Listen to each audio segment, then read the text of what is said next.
सिद्ध चक्र विधान की पहली पूजा, जिसमें युद्ध का रूप बनाकर जीव राजा ने कैसे कर्मों की सेना के साथ में महाभारत किया, उसके प्रारंभिक 5 काव्यों का हमने स्वाध्याय किया। इस स्वाध्याय के अंदर कई बिंदु आए। सबसे पहला तो यह है कि ग्रहित मिथ्यात्व पहले नाश होना है। सबसे जरूरी में तो ग्रहित मिथ्यात्व का नाश करना है, उसके बाद में ही अग्रहित मिथ्यात्व का नाश होता है। ये सबसे बड़ी महत्वपूर्ण बात है कि उन्होंने कहा ना, दृढ़ विपरीत कोट, मतलब जैसे किला राजा को सुरक्षा देता है, ऐसे मिथ्यात्व रूपी राजा को, जो कि महल में रह रहा है, वह कैसे सुरक्षित हुआ है? वह और पुष्ट होता है ग्रहित मिथ्यात्व के कारण। अर्थात सच्चे देव शास्त्र गुरु की श्रद्धा तो सबसे पहले होनी ही चाहिए।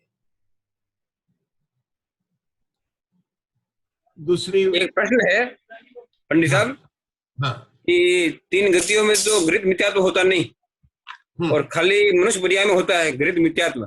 तो क्या ये मनुष्य पर्याय के अंदर ही गृहीत मिथ्यात्व को पोषण करके अगृहीत को बढ़ाता है? ये जो सिद्ध चक्र विधान जो लिखा है ना जी, ये नरक में तो उपलब्ध ही नहीं है।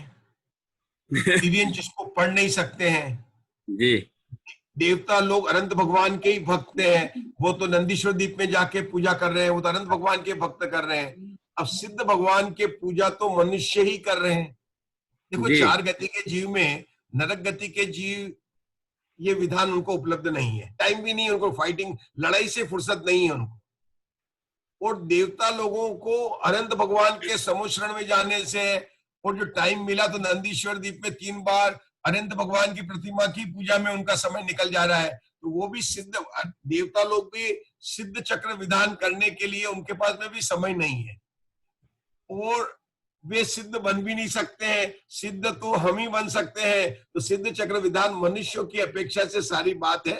यहाँ पर कई बात आएगी, जितने भी अपने शपनासार वगैरह ग्रंथ लिखे हैं, सब जगह मनुष्य की, मतलब हमारी मुख्यता से बात लिखी है।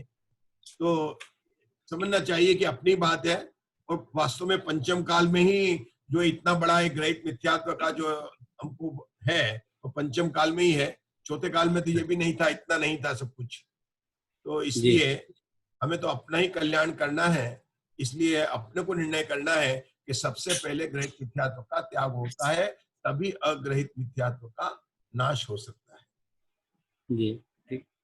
इतना ही बात इसमें है। और ये बात छड़ाला की दूसरी ढाल में भी हमने बहुत इस पर वजन देकर हमने बहुत चर्चा की थी। कांति भाई तो थे, बहुत चर्चा, दूसरी ढाल पर बहुत चर्चा हुई हमारे यहाँ पर, बहुत चर्चा हुई काफी।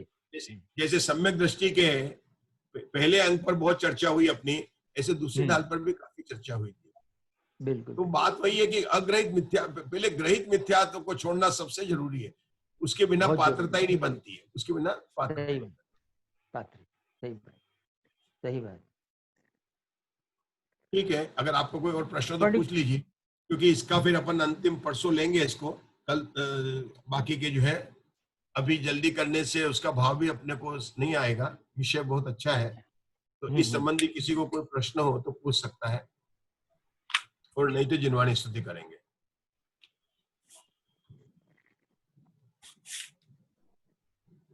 ठीक है, आज शाम को मैं अष्टानिका महापर्व के बारे में, नंदीश्वर देव के बारे में कुछ लेने का सोच रहा हूँ।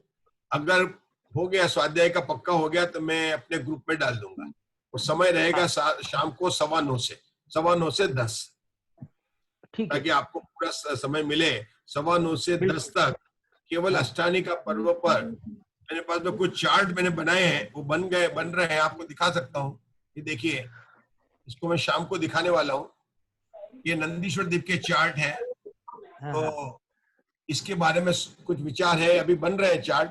अगर समय मिला तो ये मैंने कुछ बनाए हैं, इसके ऊपर चर्चा शाम को करेंगे। तो मैं अगर तो पुरुषार्थ सेतु उपाय की होती है ना, फ्राइडे सैटरडे तो सर? हाँ, वही होती है। लेकिन आज ये सोच रहा हूँ, इसलिए मैंने बोला ना कि जैसा निश्चय होता है बात करके, अगर अष्टानिका महापर्व पर मेरा विचार है तो मैं अपने ग्रुप पर भी डाल दूंगा। समय रहेगा 9:15 से 10 और यही नंबर रहेगा व्हाट्सएप में, जूम का नंबर यही रहेगा, जूम ठीक नंबर है। बदलेगा नहीं, ठीक है हम ना। आज 9:15 10। ठीक है। एक पंडित साहब एक प्रश्न और है। हाँ अब पंडित साहब एक प्रश्न ये है कि द्रवलिंगी श्रावक होता है वो डायरेक्ट पांचों में आएगा कि चौथे में क्यों नहीं जाएगा? वो पांचों में जाएगा, द्रव्यलिंगी श्रावक पांचों में जाएगा। अच्छा, तो द्रव्यलिंगी उसको चौथा आएगा ही नहीं है, वो चौथा नहीं आएगा उसको। मैंने वो लाइन नंबर 2 थी ना, तीन बताए थे मैंने, 3 केस बताए थे ना जी। एक के तो उसमें आएगा वो 10 गुणस्थान को पार करेगा, 9, 10 और 11।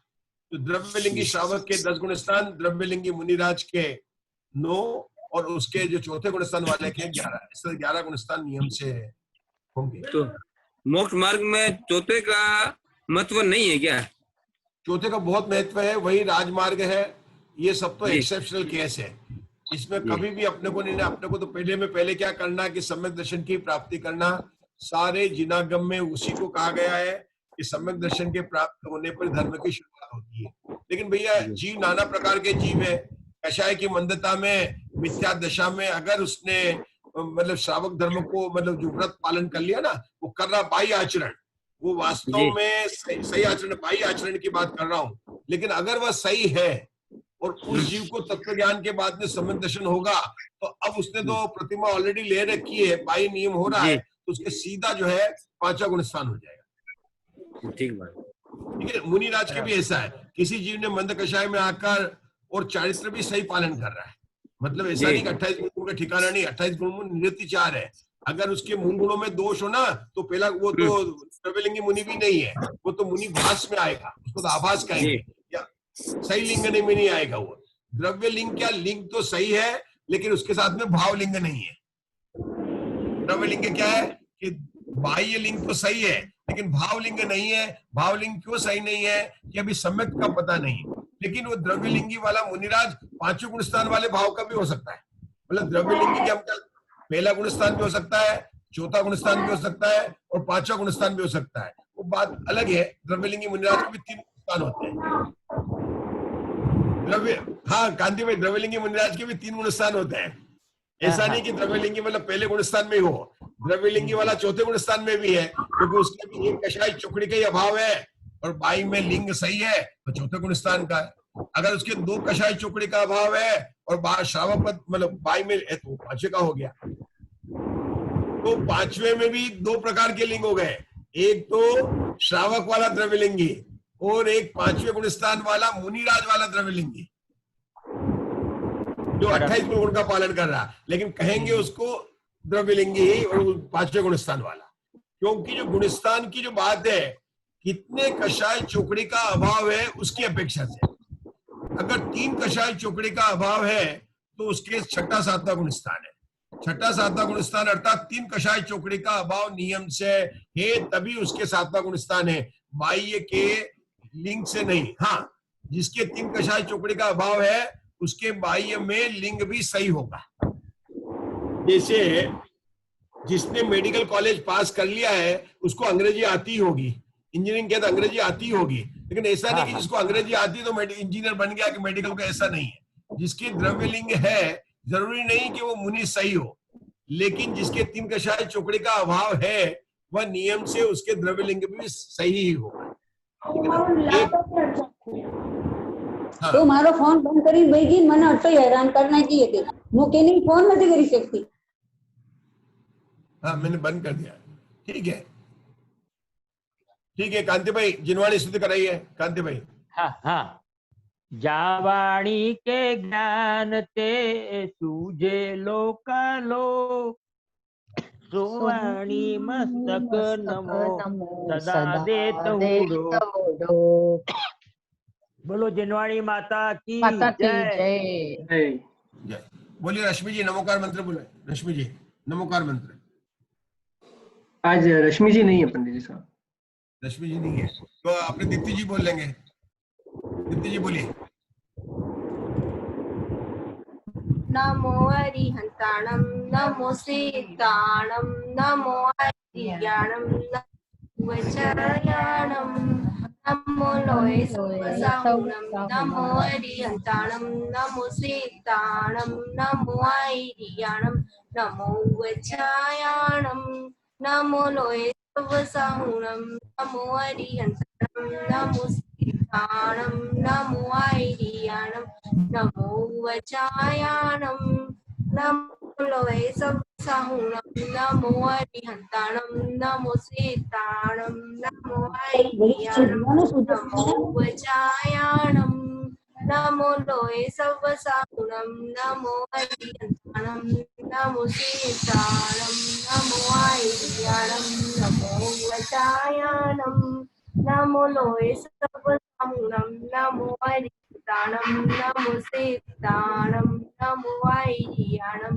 नमो वज्रायाणं नमो लोहे सवसाहुणं नमो अरिहन्ताणं नमो सीताणं नमो आयर्याणं नमो वज्रायाणं नमो लोहे सवसाहुणं नमो अरिहन्ताणं नमो सीताणं आयर्याणं नमो लोहे सवसाहुणं नमो अरिहन्ताणं नमो सीताणं नमो आयर्याणं नमो वज्रायाणं नमो लोहे सवसाहुणं। जय बोलो जिनवाणी माता की जय। जिनवाणी माता की जय। की जय। सबको जय जिनेंद्र। जय जिनेंद्र। सबको जय जिनेंद्र। जय जिनेंद्र। जय जिनेंद्र। सबको जय जिनेंद्र, सबको जय जिनेंद्र, सबको जय जिनेंद्र, सबको जय जिनेंद्र। हाँ सबको जय जिनेंद्र। वैभव जी, हमारे यहाँ तो पानी बरस रहा है, आपके पानी बरस रहा है क्या दुबई में? पंडित जी साहब इधर तो गर्मी बहुत हो रही है। तो आपको एक जूम में उसका पानी का ठंडा ही आई नहीं गया? हम यहाँ तो अच्छा लग रहा है सब। हाँ हाँ बिल्कुल आइए ना।